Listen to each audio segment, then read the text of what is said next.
বাঁধাকপি বেসন দিয়ে চপ বানানো হয়ে গেছে। এবারে আবার অন্যভাবে আমি তরকারি বানাবো ওর সঙ্গে। আপনারা যারা বাঁধাকপি খেতে পছন্দ করেন না, এইভাবে বানিয়ে খাবেন, দেখবেন খুব সুন্দর লাগবে। এখন দেখতে থাকুন আমি কি করে তরকারি বানাই। আজকে আমি সম্পূর্ণ নতুন পদ্ধতিতে একটা খাবার বানাবো। এটা হচ্ছে কি বাঁধাকপি। কালকের বাজার থেকে, গতকাল বাজার থেকে কিনে এনেছিলাম। হাফ আমি নিয়ে নিয়েছিলাম, হাফ রেখে দিয়েছিলাম চপ বানানোর জন্য। বেসন আর বাঁধাকপি দিয়ে চপ বানাবো সম্পূর্ণ নতুন পদ্ধতিতে। আপনারা দেখতে থাকুন। সবাই কপি সিদ্ধ করে নেন, আমি কিন্তু সিদ্ধ করে নেব না। সিদ্ধ করে নিয়ে তার টেস্টও চলে যাবে, ভিটামিনও চলে যাবে। কিন্তু তবু আমি এটা কি করে বানাবো আপনারা দেখে কেটে নেব এইভাবে। এবারে এই কপিটা কেটে 4 টুকরো করেছি। এবারে এই কাটা অবস্থায় ভালো করে জল দিয়ে ধুয়ে নেব, পরিষ্কার করে ধুয়ে এবারে ঝেড়ে তুলে নেব।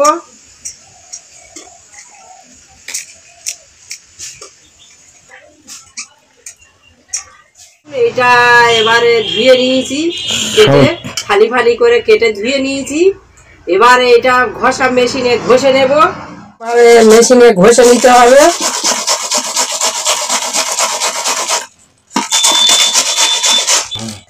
এই ছোট মেশিনে হচ্ছে না, বড় ঘষা মেশিনে নিছি। বড় ঘষা মেশিনে ঘষে নেব, কারণ কতগুলো মিহি হয়ে গেলে টেস্ট হবে না। কবির অস্তিত্ব না থাকলে ভালো লাগবে না। দেখে নিন, এরকম করে ঘষে নেব। এবারে এই কবিটায় আমি খানিকটা লবণ মাখিয়ে নেব। এই চা চামচের 1 চামচ লবণ দিচ্ছি। এই লবণটা মাখিয়ে ভালো করে মাখিয়ে নিতে হবে। মাখিয়ে আধ ঘন্টা ঢাকা দিয়ে রেখে দেব। এটা সম্পূর্ণ নরম হয়ে যাবে, তারপরে এর কাজ হবে। এখানে 3টে গোটা টমেটো আছে আর 3টে পেঁয়াজ আছে। এটা আমি ঘষা মেশিনে ঘষে নেব, নিয়ে পেস্ট করে নেব। এবারে ঘষবো আমি।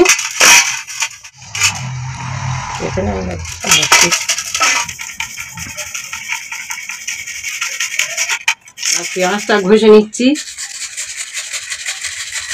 আমি যে কপিটা কেটে লবণ মাখিয়ে রেখেছিলাম, কেননা সিদ্ধ করলে তার টেস্ট চলে যায়। আর কারণ বাজারের কেনা কপিতে অনেক বিষ সার দেয়, সেই জন্যে জীবাণুটা নষ্ট করার জন্যে আমি সিদ্ধ করিনি, কিন্তু লবণ মাখিয়ে আধ ঘন্টা রেখে দিয়েছিলাম। এবারে এইটা নিগড়ে নিয়ে নেব, ভালো করে চিপে লবণ যে জলটা বের করে নেব। এবারে আমি নিলাম অল্প পরিমাণে বেসন, 100 গ্রাম বেসন, খানিকটা কুচে রাখা কাঁচা লঙ্কা, খানিকটা আদা বাটা, রসুন বাটা, খানিকটা মটরশুঁটি পেস্ট করা। এটা কিন্তু সম্পূর্ণ পেস্ট করিনি, তাহলে টেস্ট পাবো না। আধ বাটা করে শিলনোড়ায় বেটে নিয়েছি। এখানে নিয়ে নেব খানিকটা পেস্ট করা টমেটো আর পেঁয়াজ, আর সামান্য পরিমাণের লবণ বেসনের সঙ্গে দেব। একটু হলুদ গুঁড়ো, এই অল্প পরিমাণে গোলমরিচের গুঁড়ো, মানে ভেজে রাখা জিরের গুঁড়ো। আমি সব অল্প অল্প মশলা দিতে পছন্দ করি, কারণ বেশি মশলা খাওয়া ঠিক। এবারে এইটা ভালো করে এতে এবার বাঁধাকপিটা দেব, চিপে জলটা আরো বের করে নেবো, নিয়ে এতে দেব।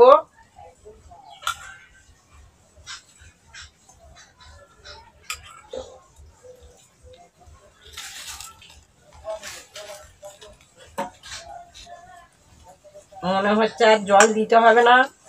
ভালো করে এইটা হাত দিয়ে মাখিয়ে নেব।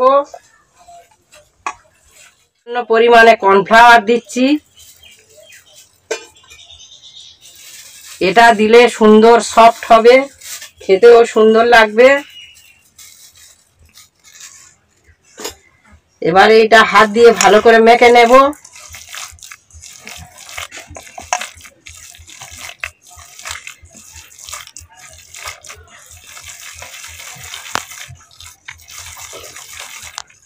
সুন্দর করে মেখে নেবো, তবে নরম হবে। যত হাত দিয়ে আমরা এইটা ফেনাবো ততই সুন্দর নরম হবে এবং খেতে টেস্টি হবে। এবার কড়াতে খানিকটা সাদা তেল দেব। আমরা ভেস্টিজ অ্যাসওয়ার্ডের তেল খাই, কিন্তু আজকের তেলটা কম আছে, ওই জন্য সাদা তেল দিচ্ছি। তেলটা কিছুক্ষণ গরম করতে হবে। আমার তেল গরম হয়ে গেছে, এবার তেলে ছোট ছোট করে দেব।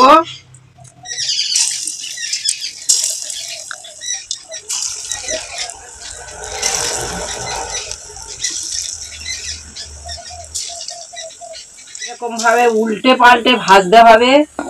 এক পিঠ লাল হয়ে গেছে, আর এক পিঠ উল্টে দেব।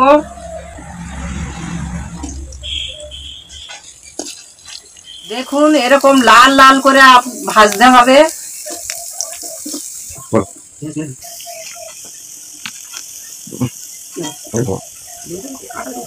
দেখুন উল্টে পাল্টে ভাজা হচ্ছে, এটা লাল লাল হয়ে গেছে। এবারে তুলে নেব।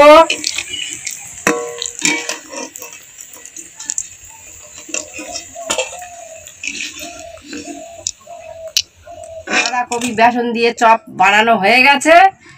এবারে আবার অন্যভাবে আমি তরকারি বানাবো। সিদ্ধ করে রাখা আলু নিয়েছি, এই আলু দুটো হাত দিয়ে ভালো করে মাখবো।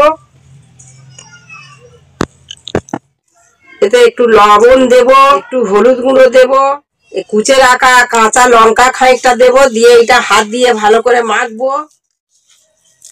এরকম ভাবে ভালো করে মেখে নিতে হবে সুন্দর করে। এই দুটো দিয়ে তরকারি বানাবো। আপনারা দেখুন কেমন ভাবে তরকারিটা বানা। প্রথমে দিচ্ছি দুটো তেজপাতা, লঙ্কা, কারি পাতা, কালো জিরে, একটু আদা বাটা, একটু রসুন বাটা দিয়ে একটু নেড়ে নেব। এবারে দেব এখানে পেস্ট করা টমেটো এবং কাঁচা পেঁয়াজ, এটা দিয়ে দেব।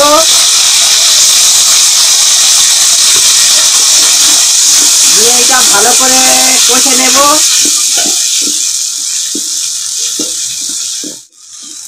আজকে তো খুব ভালো রান্না হবে, এত সুন্দর সেন্ট বেরিয়েছে, মানে রান্না তো খুব সুন্দর হবে। সে তো হবেই। আমরা গরিব মানুষেরা কোনটা খেতে পারে সেইটা তো বানাই। বড় লোকেরা বিরিয়ানি খায়, চাউমিন খায়, কিন্তু সাধারণ মানুষেরা সব কোথায় পাবে? সাধারণ মানুষের জন্য সাধারণ জিনিস দিয়ে অসাধারণ রান্নাটা করি, আমি করতে পছন্দ করি, যাতে সবাই খেতে পারে। আর এতে একটুখানি লবণ দেব। তেল ছেড়েছে, এবার এই মেখে রাখা আলুটা দেব।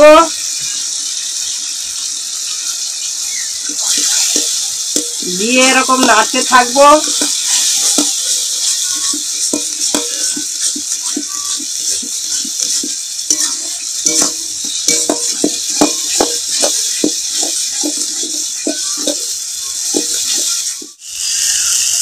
অল্প পরিমাণ চিনি দেব,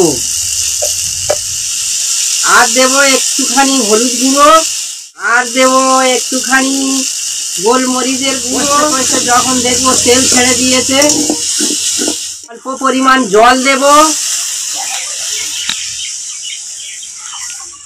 এবারে মশলা বাটা শিলনোড়া জলটুকুও দিয়ে দেব। আমি একটা বড়া, এই যে বাঁধাকপির চপটা একটা খেয়ে টেস্ট করে দেখবো কেমন লেগেছে।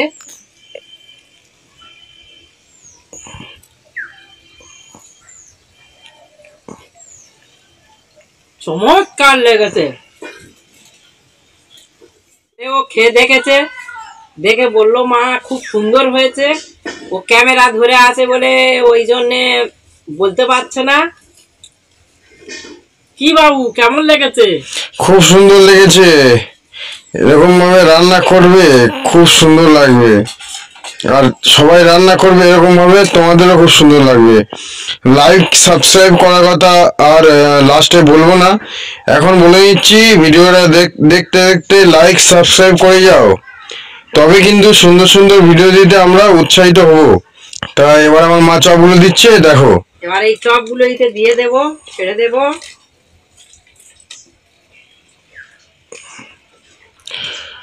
তো ভিডিওটা ভালো লাগলে লাইক কমেন্ট সাবস্ক্রাইব অবশ্যই করবে।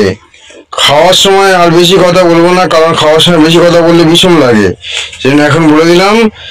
এখন দেখতে দেখতে লাইক কমেন্ট সাবস্ক্রাইব করে রাখো।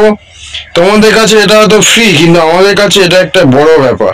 এবারে দেবো অল্প পরিমাণ ভেজে রাখা জিরের গুঁড়ো, ছড়িয়ে দেবো এর উপরে। তারপরে দেব একটু ভেজে রাখা গরম মশলার গুঁড়ো, দিয়ে একটু নেড়ে চেড়ে এবার নামিয়ে নেব। খুব সুন্দর তো সেন্ট বেরিয়েছে, খেতে নিশ্চয়ই আমি এই রকম রাখলাম। আপনারা যদি ঝোল বেশি খেতে চান আপনারা তো এর থেকে বেশি ঝোল করতে পারেন। আমি এবার নামিয়ে নেব। গেছে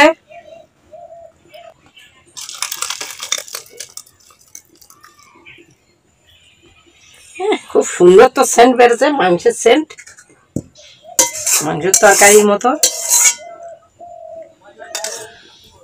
বাবু হ্যাঁ, এখন তো তুমি হাত ধুইতে পারবে না, কাজ করছিলে। দেখো তো বাবু কেমন টেস্ট হয়েছে, দেখো।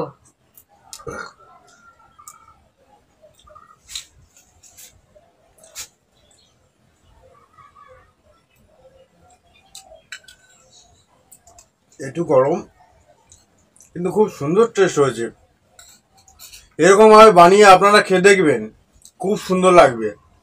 যদি ভালো লাগে আমাদের পাশে থাকবেন, না ভালো লাগলে পাশে থাকতে হবে না। বানিয়ে খেয়ে আগে দেখবেন। দেখাশোনা ফ্রি, কেনাকাটা ব্যক্তিগত ব্যাপার। তো দেখে বানিয়ে খেয়ে তারপরে লাইক সাবস্ক্রাইব করবেন। অসাধারণ লেগেছে কিন্তু, খুব ভালো লেগেছে। ঘরোয়া রান্না, কারণ আমরা গরিব মানুষ, অত বড় বড় রান্না করতে পারি না। ছোটর মধ্যে হাতের কাছে যেগুলো পাওয়া যায় সেইগুলো সুন্দর করে আমি বানিয়েছি। হ্যাঁ, বানাতে পছন্দ করি, কম খরচে। খুব সুন্দর হয়েছে। দেখি খেয়ে নি, এটা অসাধারণ, খুব সুন্দর লেগেছে।